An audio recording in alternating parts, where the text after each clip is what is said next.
everyone, I'm Ellen from Paws Dog Training. I'm a Surrey and Hampshire based qualified dog trainer. I'm qualified with the IMDT, which is the Institute for Modern Dog Trainers, and I'm also a qualified veterinary nurse. You may already know Buttons here. She's rather a bit bigger than her first video that you may have seen. She is about 4 or 5 times her weight when we picked her up about 5 weeks ago, so she's doing really well. I'm putting that down to the fact that she's on a really good food. So today's video is all about feeding, what food to feed and how to feed it. So before I go into what food we feed Buttons and how we feed, I just wanted to sort of make a statement that a lot of dog foods out there that you might be feeding your dogs or you might have seen being sold are all very good. There's been a lot of research going into dog food these days. Obviously there is going to be a variation in quality and palatability, but as long as your dog is happy and healthy, hasn't got a runny tummy a lot of the time, hasn't got really itchy skin that can be related to food allergies, and you're happy with what you're feeding them, then absolutely fine. But if you're looking for a different food, then perhaps I can help you to look at the food that we feed Buttons here and give you a bit more information about it. So when Buttons came to us, she was on a different food to what we feed her now, and although it wasn't a bad food at all, it wasn't really agreeing with her tummy. She was having quite a lot of upset tummies, a bit of diarrhoea, so we decided quite quickly that we would change her onto a different food, and we decided to feed her what our adult dog is fed, which is a raw food. And we put her onto that on day 3 of her coming to live with us. We put her on it on her lunchtime meal. She was on 4 meals a day at that stage, and we noticed by that same evening the poo that she did just before she went to bed was already much firmer than it had been for the last few days. So it showed us that perhaps it was the food that was just disagreeing with her slightly, and the new food really helped her. And she, again, you may have seen in the first video, she had quite a big swollen pot belly, and now, as you can see, although she's much bigger, it's nice and soft and not quite so protruding. So again, that shows me that the food she's on is making her feel much better in herself, and she's much healthier on her new food. And the food that she's being fed on, sorry Buttons, is this one here. So it's a raw food. It's made by a company called Natural Instinct. They are a Surrey-based company, although they do deliver, and there are lots of different stockists that do sell this. It's absolutely brilliant food. Now, she's on the working puppy. When we got her, she was quite underweight, so we wanted to build her up a little bit. And the working, as opposed to the sort of general puppy food that Natural Instinct sell, has a slightly higher fat content, so we wanted to give her a food that was slightly higher in fat so that she could put on a little bit more weight, and she's looking really healthy now. And she's 4 to 5 times the size she was when she came to us, so she is doing remarkably well. So the reason we picked a raw diet, as I say, is because our other dog Ruby is on a raw food and has got on really well with it, so we decided we wanted to put Buttons onto raw diet as soon as we possibly could as well. The raw food can really help with what they pass the other end. So when Buttons came to us, she had quite an upset tummy, which it can be very normal for puppies, but it was particularly bad. Since being on the raw, her poos are much more firm. They're much smaller than they were before as well. Now that tells me that her body is using a lot more of the food, so therefore there's much less waste product coming out the other end. Much firmer, which is great, which helps then when she's going to the toilet, it helps to push past her anal glands, which are little glands just inside the bottom, and so they don't get too full. Our Jack Russell many years ago suffered terribly with her anal glands, and we were having to go in and manually squeeze them every few weeks. When we popped her onto a raw diet, with the much firmer poos that she was producing, the anal glands were then only needing expressing every 3 to 6 months. So a massive improvement with that. So if you're finding that your dog's constantly sort of scooting their bottoms across the floor, or chewing at their bottom or their tail, or perhaps having a bit of a fishy smell around their bottoms, or in fact around their mouth, where they're licking their bottoms, Again, perhaps it's worth looking at the diet to see if that can help firm up the poos that will then express those anal glands naturally without us having to go in and do it all the time. So we found the raw food really helped with our Jack Russell. The odour of the poo is much less than it is or another kind of food. If she goes to the toilet, you can smell it, it's a poo obviously, but it is much less stinky than another food, so that has a really good benefit as well. And if your dog suffers with a lot of wind, again, the raw food, because there's nothing in there that should be upsetting the tummies, it does tend to reduce the dog's wind as well. It's all natural, so it's just raw meat, minced up, you've got a little bit of blood in there, you've got ground up bone, you've got fruit and vegetables in there as well, so it is a complete diet. So you don't need to feed anything alongside the raw food, this is all that you need.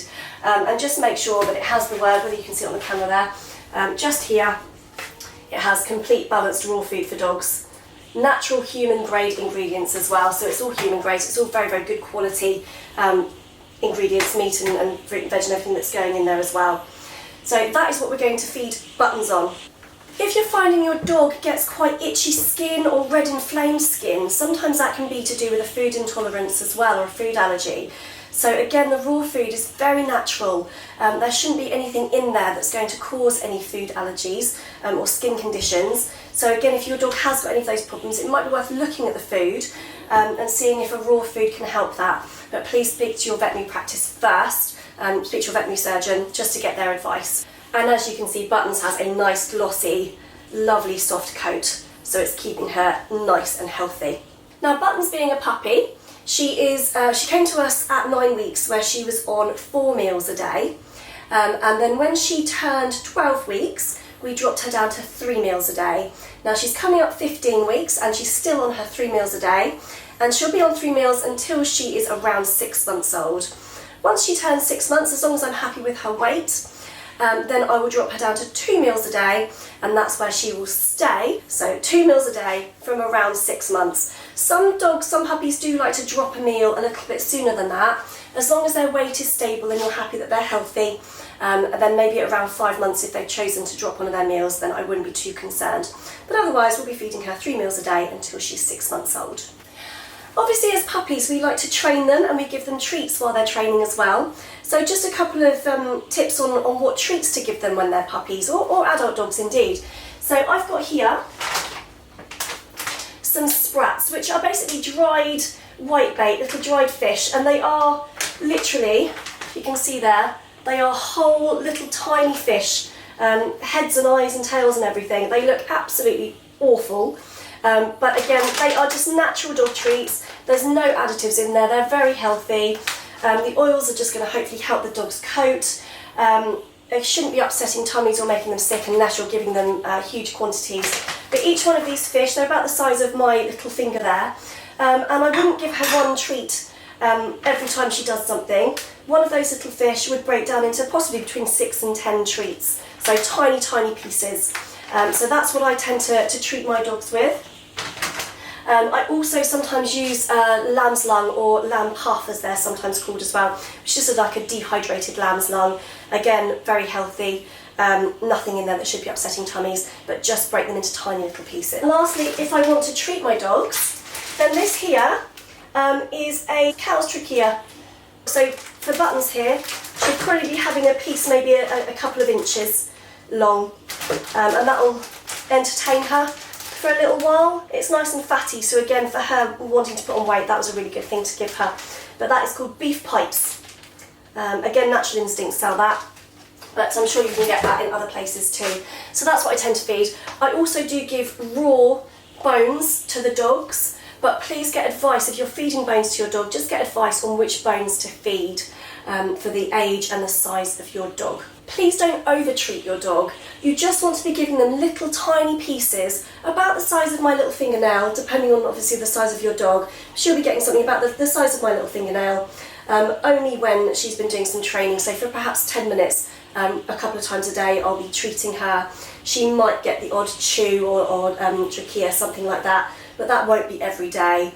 Because she's teething, I might give her from time to time a little piece of carrot as well, again a few inches long. that little piece of carrot, but don't overtreat. They don't need all of this additional food. If you're feeding them on a complete diet, then just use the odd treat just for training, or as a little snack here and there. But just don't overtreat them. We don't want them being big fat roly-poly puddings, do we? No. Or refusing their actual complete food because they filled up so much on the snacky treat stuff. Okay, so I'm going to dish up Button's lunch now because she's getting very hungry. And you may have seen in my first video when I went shopping, when we were just picking Buttons up, I bought this bowl and she's still eating from it now. It's fantastic. It's a slow feeder or a maize bowl, and as you can see it's just got these lovely squiggly lines inside of it, and I'm going to push the food right into there, which will really slow her down. And just so that you can see Ruby's bowl as well, our other dog, our Cavalier Spaniel, she also has a slow feeder, so it's obviously a bit bigger than Button's bowl, but this is Ruby's bowl as well. So we want to ask Buttons to sit before she gets her dinner. So I'm just going to angle the camera down, and then you can see what I'm going to ask Buttons to do before I give her her dinner. Hey Buttons. Sit. Good girl. Okay, good girl, well done.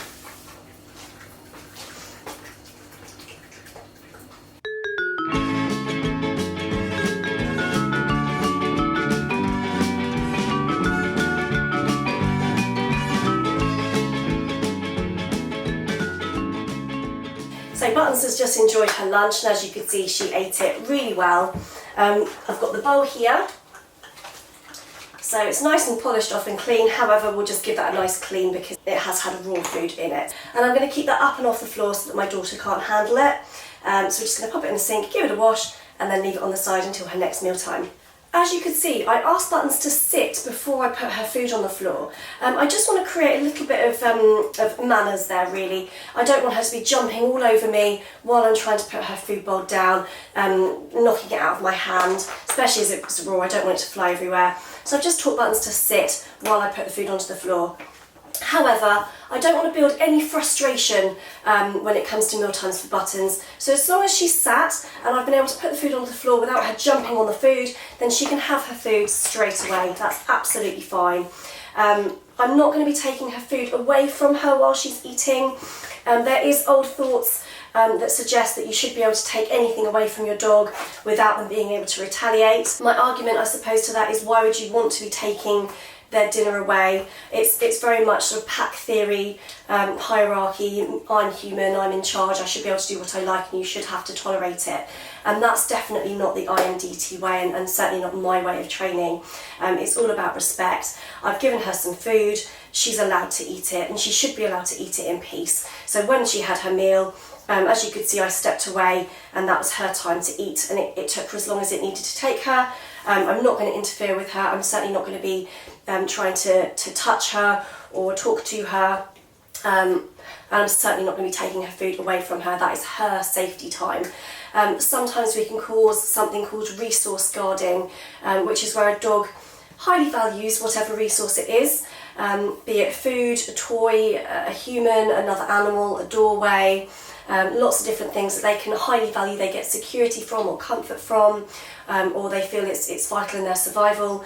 And if that resource is threatened, then they might start to feel like they have to guard it. And sometimes we can actually cause some of these behaviours by making the dogs feel threatened when they have got that resource. And a lot of the time that can be focused around food. So the old ideas of you should be able to take your dog's food away from them is not something that I would recommend at all.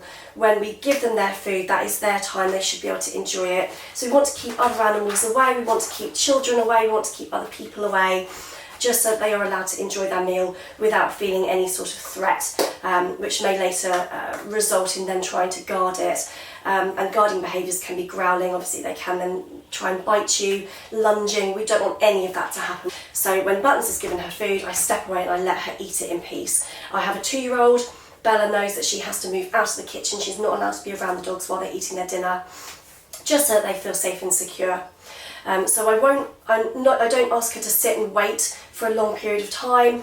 Again, that can build frustration, so that when they finally do get their food, they want to protect it. I'm just asking her to sit, popping her food bowl down, and she can go straight to it, and she's allowed to stay there safe and with her food for as long as it takes her to eat it. I'm not going to interfere, and I'm certainly not going to be taking the food away. A great way to build a positive relationship between you, your dog and food can be to hand feed. Now obviously when you're dealing with raw food, you can wear a glove and hand feed if you wanted or needed to, but otherwise perhaps use hand feeding when it comes to training and giving treats. So they're understanding that you're giving them the food, you're the provider of the food, you're not going to take it away, so they don't need to feel threatened if you've got food around your dog. But hand feeding can be a really, really lovely bonding exercise between you and your dog. So as well as the slow feeder bowls that you can use to feed your dogs, there are other alternatives as well. So if your dog is on a dry diet, then you could use one of these little food toys. The idea is you just untwist, you fill the ball full of food, and then you just fix it back together again, and then they push that around the floor, and as you can see it's shaped like an egg. So it doesn't twist that way, it twists this way, so they have to learn how to push it off balance to get the food to fall out, so that can entertain them for a long time. You've also got this, where again you just pull that out, fill the cube with their biscuits, pop this back in, and again they have to learn how to roll that around the floor so this bit goes down again so the food comes out, so that can keep them entertained. We also have a Kong. Now this is a small puppy size, so this is perfect for buttons, and it's a nice rubber with a nice big hole in the middle that again you can put raw food as long as you give it a nice wash afterwards. You could put some safe peanut butter into there, so one that doesn't contain any artificial sweeteners. Perhaps you could mush up a banana or a carrot and pop it in there, or you can put biscuits in there. With biscuits or dry stuff, I tend to find that it does fall out a little bit too easily. So the munched up stuff or something frozen inside there tends to work really well. And it's great when you've got teething puppies because they can really get their teeth into the rubber. And then you've got a nice alternative to that as well. For a very similar thing, just pop the food inside. We've also got this food toy, which has this button. You teach the dog that when they press that button with their nose or with their paw, that some food comes out. Perhaps I wouldn't use this with their dinner because I don't want to build up too much frustration, but it's great as a little activity, a little boredom buster. So that's another great little toy for feeding. I hope this has given you some ideas on perhaps how to feed, what to feed, alternatives to just a normal dog bowl to help slow them down and to make it more of an experience and an activity that lasts longer than the 30 seconds that sometimes dinners can take. I hope that you've learnt a lot from this video. If you have enjoyed it, please hit the like button and give me the thumbs up. If you haven't, please do share it with somebody that perhaps will learn something from this video. And if you'd like to subscribe to my page, that would be fantastic, and then you can see more videos on Buttons, the rescue puppy with 4 Paws dog training. Thank you very much, and I hope you have a lovely day. Bye!